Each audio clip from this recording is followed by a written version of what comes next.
Seduction and Strategy: How Musketeers Fund a War. The Three Musketeers Analysis. Hello and welcome back to the Emotive archive.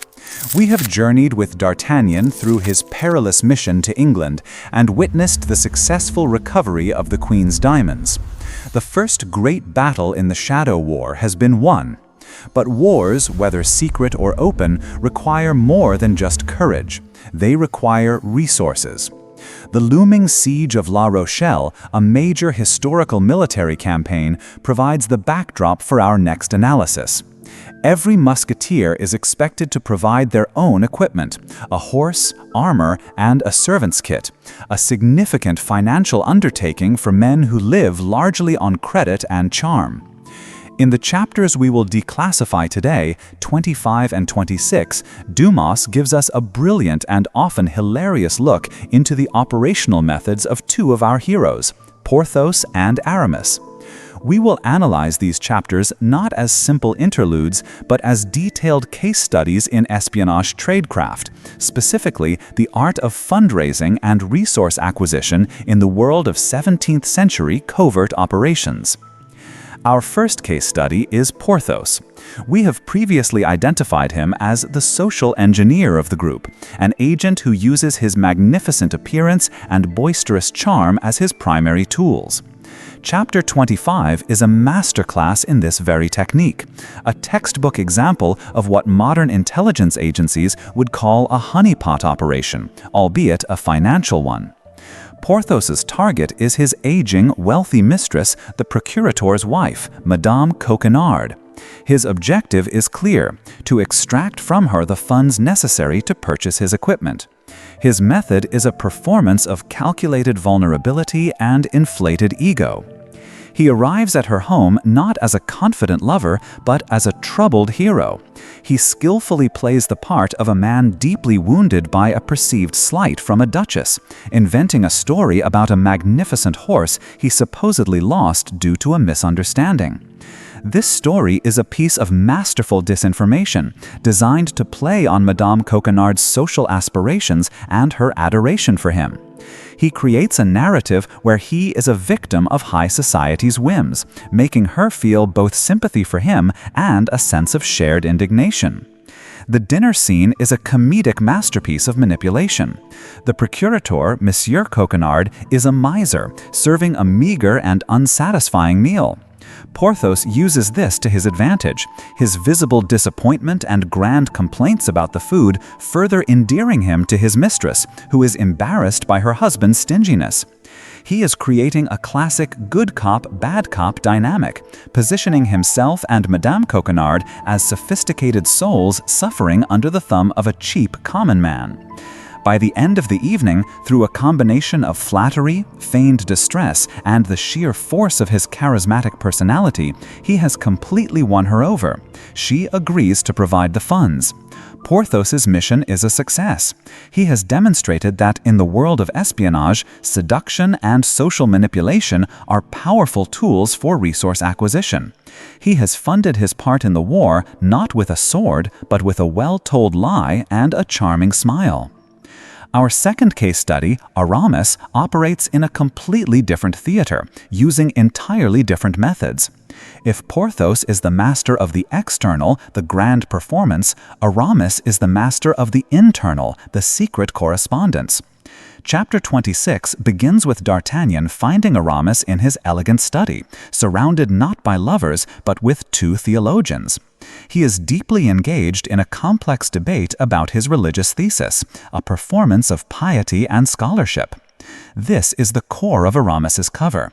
He presents himself to the world as a man of God, a reluctant soldier who yearns for the quiet life of the church. This persona makes him appear harmless, thoughtful, and above the petty intrigues of the court.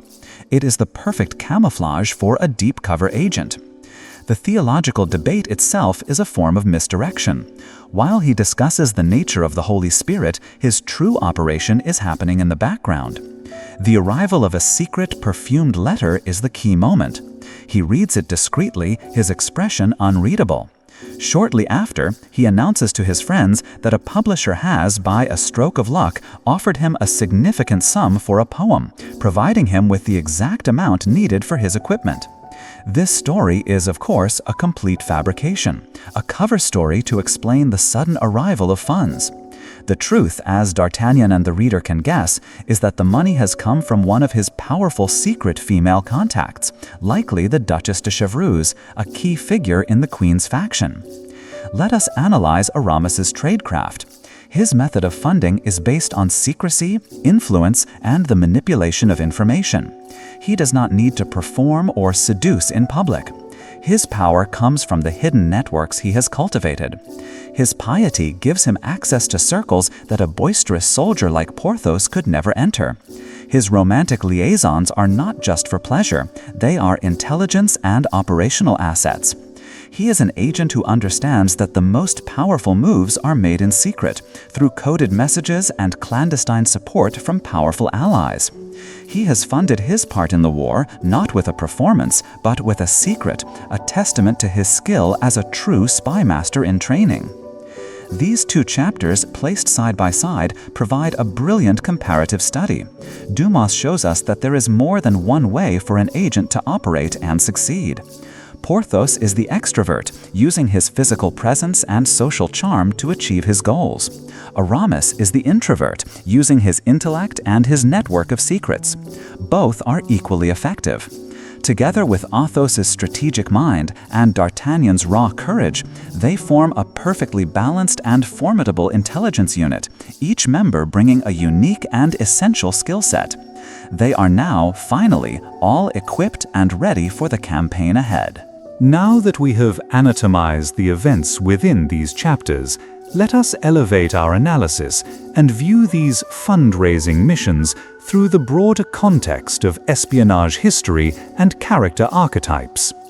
The acquisition of resources, or operational funds, is a fundamental and often unglamorous aspect of any intelligence operation. While fictional spies are often portrayed as having unlimited budgets and gadgets, real-world agents throughout history have had to rely on their own cunning and resourcefulness to fund their missions. The methods employed by Porthos and Aramis, while fictionalized and romanticized, are rooted in real-world espionage tactics. Porthos's technique is a classic honeypot operation, a tactic as old as spying itself. The use of seduction to extract information or resources from a target has been a staple of intelligence work for centuries. While Porthos seeks money, not state secrets, the psychological mechanics are identical. He identifies a target with access to the desired resource, Madame Coquenard and her husband's money. He assesses her psychological vulnerabilities, her social aspirations, her vanity, her romantic dissatisfaction. And he crafts a persona and a narrative specifically designed to exploit those vulnerabilities. His performance is a calculated act of psychological manipulation. He presents himself as the dashing, high-born lover, a romantic escape from her boring bourgeois life. By investing in him, she is not just giving away money, she is buying a piece of that romantic fantasy. This is a powerful transaction, and Porthos is its master. His character serves as a commentary on the role of gender and power in his society. While he is physically powerful, he is financially dependent on a woman, a reversal of the typical power dynamic. He uses his masculine charm and attractiveness as a commodity, much like a female courtesan or spy would. Aramis, on the other hand, represents a different but equally potent form of intelligence work, the agent who operates through established, powerful networks. His cover as a pious man of the cloth is a historically accurate and brilliant choice. Throughout European history, the Church has often been a powerful hub of information and political intrigue. Clergymen, with their access to confessionals and their roles as advisors to the nobility, were often perfectly positioned to be spies. Aramis embodies this archetype. He moves in circles of power not through flamboyant displays like Porthos, but through quiet, intellectual and spiritual influence. His secret correspondence with high-born ladies like Madame de Chevreuse is his primary operational method. In the 17th century, women of the aristocracy, though excluded from official political power, often wielded immense influence through their personal relationships, their salons, and their secret letters. They were the nodes of informal intelligence networks. Aramis, with his charm and intellect, has successfully infiltrated these networks. The funds he receives are not a simple gift. They are an investment from his political allies, a sign that the Queen's faction is secretly funding its operatives for the coming conflict. His method is more subtle and perhaps more sustainable than Porthos's. While Porthos's cons are short-term and depend on his physical appeal, Aramis is building a long-term network of influence and patronage that will serve him throughout his career. These two stories also serve to deepen our understanding of the Musketeers as a team. They are not a homogeneous group of identical soldiers. They are a team of specialists, each with a distinct and valuable skill set. If we were to assign them modern intelligence roles, Athos would be the chief of station, the wise, experienced leader who sets the strategy. Porthos would be the operations officer, in charge of logistics and social infiltration. Aramis would be the case officer, managing a network of high-level informants, and D'Artagnan is their star field agent, the man of action who executes the missions.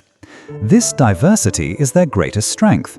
It allows them to adapt to any situation, using charm, secrecy, or brute force as the mission requires.